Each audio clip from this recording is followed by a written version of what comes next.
So ನಿಮ್ಮಲ್ಲಿ ಯಾರಿಗಾದ್ರೂ ತುಂಬಾ ಚಳಿ ಆಗ್ತಾ ಇದೆ, ನಡುಕ ಆಗ್ತಾ ಇದೆ, ಕಾಲ್ ತಣ್ಣಗಾಗ್ತಾ ಇದೆ ಅಂದ್ರೆ ವೆರಿ ಸಿಂಪಲ್, ಒಂದೇ ಪಾಯಿಂಟ್ ಇಲ್ಲಿ ನೋಡಿ. ಇದು ಸ್ಟಮಕ್, ಇದು ಲಿವರ್, ಕಾಣಿಸ್ತಾ ಇದೆ ಅಲ್ವಾ? ಈ ಪಾಯಿಂಟ್ ಅನ್ನ 15ರಿಂದ 20 ಸತಿ ಈ ತರ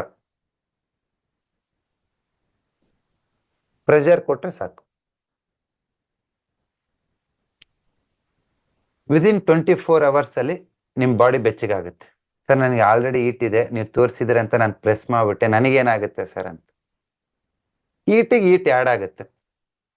ನಿಮ್ಗೆ ಇವತ್ತು ರಾತ್ರಿ ನಿದ್ದೆ ಬರಲ್ಲ, ಸ್ಲೀಪ್ ಆಗುತ್ತೆ, ಕಣ್ಣು ಉರಿ ಬರ್ಬೋದು, ನಾಳೆ ಬೆಳಿಗ್ಗೆ ಸ್ವಲ್ಪ ಮೋಷನ್ ಗಟ್ಟಿ ಆಗ್ಬೋದು. ಯಾಕಂದ್ರೆ ನಿಮ್ಗೆ ಈಟ್ ಬೇಕಿರ್ಲಿಲ್ಲ, ಮಾಡಿರ್ತೀರ. ಸೊ ಯಾರಾದ್ರೂ ಚಿಲ್ನೆಸ್ ಇದೆ, ದೇಹದ ಯಾವುದೇ ಭಾಗದಲ್ಲಿ ತಂಪಿರ್ಬೋದು, ನೀವು ಈ ಪಾಯಿಂಟ್ ವರ್ಕ್ ಆಗುತ್ತೆ. ಒಂದೇ ಪಾಯಿಂಟ್ 15ರಿಂದ 20 ಸತಿ ಒತ್ತಬೇಕು ಅಷ್ಟೇ. ಟ್ರೈ ಮಾಡಿ ನೋಡಿ.